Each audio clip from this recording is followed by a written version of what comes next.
Rahim 14th June 2020 Rafika ji from UPS Nawab Bazar 7th Urdu topic Srinagar से कारगिल तक last paragraph. प्यारे बच्चों अस्सलाम वालेकुम। कारगिल में मुसलमान और बौद्ध आबाद है। दवा कारगिल मज मुसलमान तो बौद्ध रोजान।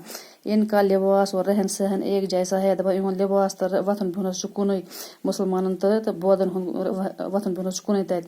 यहाँ के लोग बुद्धि पुरकी और बल्ती बोलते हैं। दवा अतिक लोग बुद्धि तो पुरकी तो बे बल्ती बोला। अलबत्ता अक्सर लोगों की जबान बल्ती है। दवा मगर अक्सर लोग ज़्यादा लोगन जबान बल्ती। कुछ लोग दर्दी या शीना भी बोलते हैं। दपा कह लोग दर्दी तो शीना ते बोला।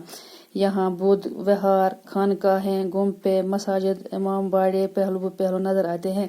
दपा अत बुद्ध विहार बुद्धन हंद इबादत गाह खानकाह तो गुम्पा मस्जिद तो इमाम बाड़ा पहलू पहलू नजर इमा और सब लोग इनका बराबर एहतराम करते हैं। तो सारी लोग खानकाहन इमन मजहबी जायन हंद एहतराम करा।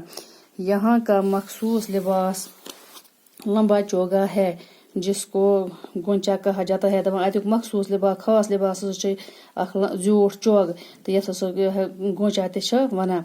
औरत और मर्द दोनों ही इस चोगे के साथ कमर बंद का इस्तेमाल करते हैं। दपा जन तो मोहनी दोनों कस्म चोगस चोगस पे गंडा कमर बंद ते बेल्ट गंडा। मुल्क के दीगर हिस्सों के साथ मेल जोल और सकाफती असरात के तहत नौजवान जदीद यूरोपीय अंदाज के लिबास मसलन पतलून कोट जैकेट और जीन्स पहनते हैं।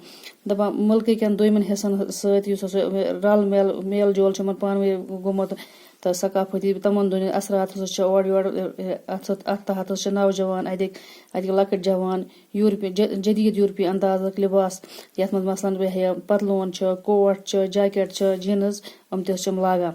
लेकिन फिर भी लोग मजहबी तहजीबी और सकाफती कदरों का लिहाज रखते हैं। दपा मगर तो लोग अत मजहबी तो यह तहजीबी तो सकाफती कदरों लिहाज करान। तो इत गो लेसन आज खत्म तो पगह करो एक्सरसाइज।